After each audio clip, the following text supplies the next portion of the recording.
So, I get it. Sometimes you might be thinking, I wonder if there's something wrong with me.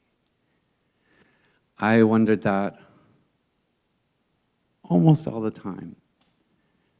I've done so much over the years, decades even, of different therapies. I did group therapy and hypnotherapy and cognitive behavioral therapy and somatic therapy. I really liked that one. And art therapy.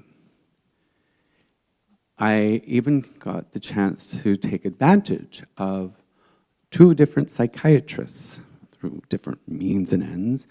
And I asked my second one, is there something wrong with me? And he said, likely.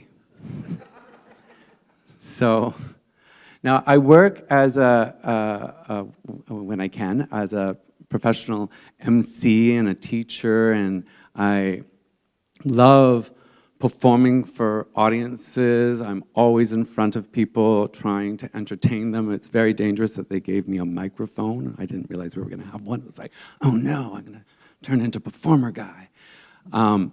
But when I'm in a small group of people, I get riddled with anxiety. I get so scared when I'm in small groups of people, and I have to often just run away and get away from them. I told my first psychiatrist this, like, I don't understand why I can stand. Some people are terrified to stand in front of a giant group of people. That's where I'm happiest. But when I'm in a small group of people, I feel very, very clammy. And he said, maybe you don't know what to do when you're not the center of attention. And I went, wow. The way I describe it, I'm kind of charming and awkward. The way you describe it, I'm a total jerk. So, after so much self-destructive behavior and so many emotional collapses and explosions and one suicide attempt, I finally said to the second psychiatrist, what can we do? So he suggested that I do some tests. I did a series of questionnaires, a series of surveys and interviews with him, and then he came back with the diagnosis that I was in the big book of mental health disorders, likely schizotypal. Schizotypal is a very sort of rare neurodivergent condition. Only 1,000 cases a year in Canada, and oddly enough, mostly male. And they're not sort of 100% sure where it comes from or how you get it, but it is likely linked to trauma. So then, working with a psychiatrist, we examined where that might have started. It started when I was, apparently, sort of preteen going into the teen years. Like, which of my inner children is causing me this problem? It turns out it was the teens. There were 3 kind of things that came together into this lovely holy grail of withdrawal. First one was when my mom remarried, we moved around a lot. So I was about 11, 12 years old, just starting to learn about how to connect with people, like in the schoolyard and stuff. So we moved 4 times in 5 years. So I would just be getting to meet someone and go, hey, do you like Batman? And then we'd be like, oh, gotta go. So I was constantly always going into situations where I was new and awkward and didn't know anybody. And I also was learning not to make friends because I was likely going to lose them very quickly. It was more like having acquaintances. Well, we're gonna hang out for a while, but then I gotta go. And this is before Facebook. This is before, it's even before MySpace, right? If they were gone, they were just gone. They were just gone. So we finally settled in Victoria, and now I'm about 14, and something horrible starts to happen. I start to notice boys. It's the early 80s, and one of the fashion trends then was really short shorts and crop tops. I didn't just notice boys, I noticed a lot of the boy. I realized pretty quickly, fuck, I'm gay. And at this time, gays were mocked and teased and made fun of or murdered in TVs, movies, in school. So I knew, okay, I can't tell anyone about this.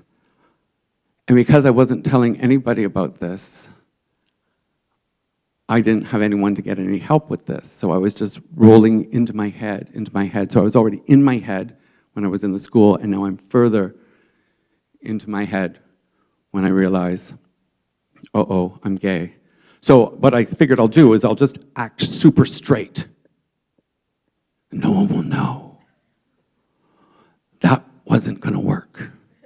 So I just got super quiet and sullen, but then I found the theater kids. So I drifted over to them.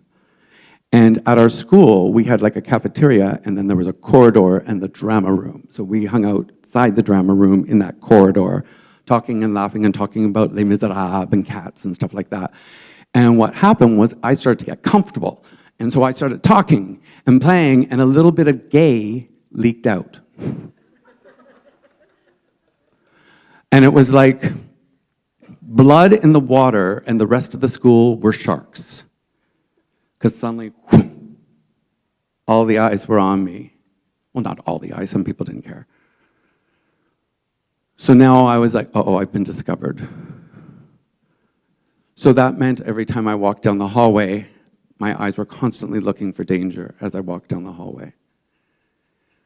I would keep my head pulled in and would just try to get to my classroom or get to where I was going. But I couldn't look in every direction all the time, and every now and then I would be shoved into a locker. Well, not like shoved into a locker. I was pushed up against a locker. They didn't put me in one. And often being called names and stuff. So it became kind of terrifying to be in the school. I had to figure out, how do I get into the building? How do I get to where I have to go? Where do they hang out so I could not go that way? And how can I get to my drama peeps but always be at the back of the corridor, so if I'm going to be goofy and sing songs, I'm far away from prying eyes. One of the things that seemed to be happening, the influence of people talking about the gay guy, seemed to expand out into the neighborhood. I'm mowing the lawn, and I suddenly see 3 boys on their bikes, and I see that they see me. So I quickly start mowing the lawn this way, and they skid their bikes on the road in front of the house, in front of the lawn, and they start calling me faggot and stuff like that. I'm not so terrified of them as I am that my family's in the house. I don't want them to hear. So I move closer to them so they don't have to shout. But I guess when I moved closer to them, it looked like I was confronting them, because I then got punched in the face. It's like I literally ran into the fist. I wasn't hitting him. He threw himself into my fist. I fell to the grass, and lying there dazed in the grass, I see them biking off, laughing. I quickly get up and I run to my basement bedroom just to check to see if there are any marks, because I don't want any evidence of anything that I would have to explain how I got it. Thankfully, there was no mark. It was just enough to knock me back and onto the ground, but not enough to scar me. And when I went upstairs, it seemed like nobody had heard what they said. Okay, good. Good. The secret's still a secret. I'll just not tell anyone about that. I'll just keep that all in my head. So I figured out how to survive the school. But then it got worse, because if you might recall, in the early 80s, by the time we get to about 83, 84, there were big changes in the world. I was lying, 5 minutes left, my God, I'm not even close to being end. Sorry, they have a thing here that says wrap up. Sorry, I went way too long. I'll tell you this part. Jesus. I'm lying on the couch, actually on the floor, reading a comic book, and suddenly a news anchor goes, "A mysterious new disease is killing people without warning.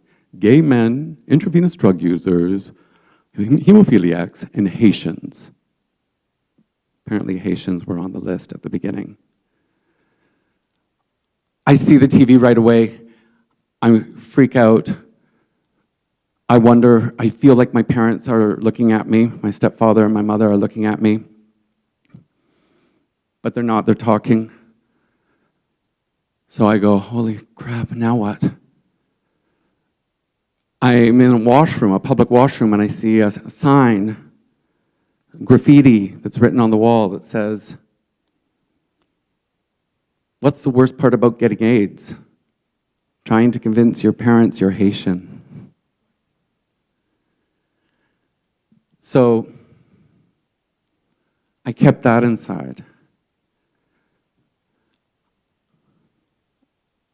I find out, as we find out more stuff about AIDS, that you could only get it through sex, sexual contact. So I go, okay, won't have sex.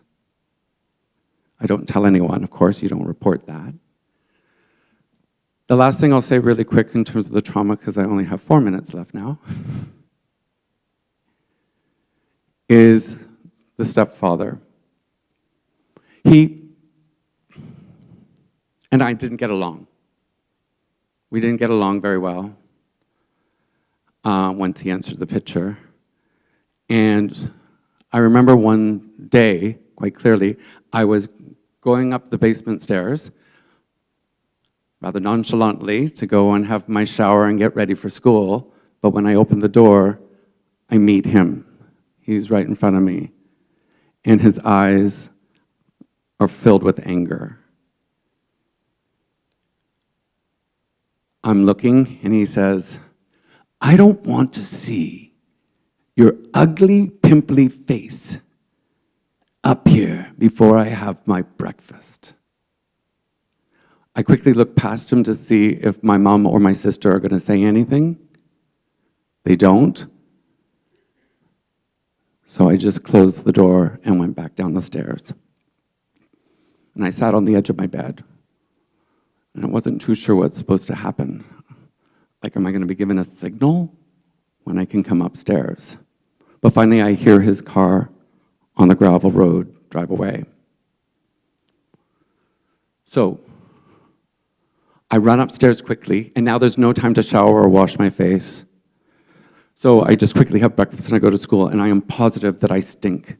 And the acne on my face has gotten bigger and worse because I haven't been able to wash. But while I'm at school, I'm in my head, and I come up with an idea.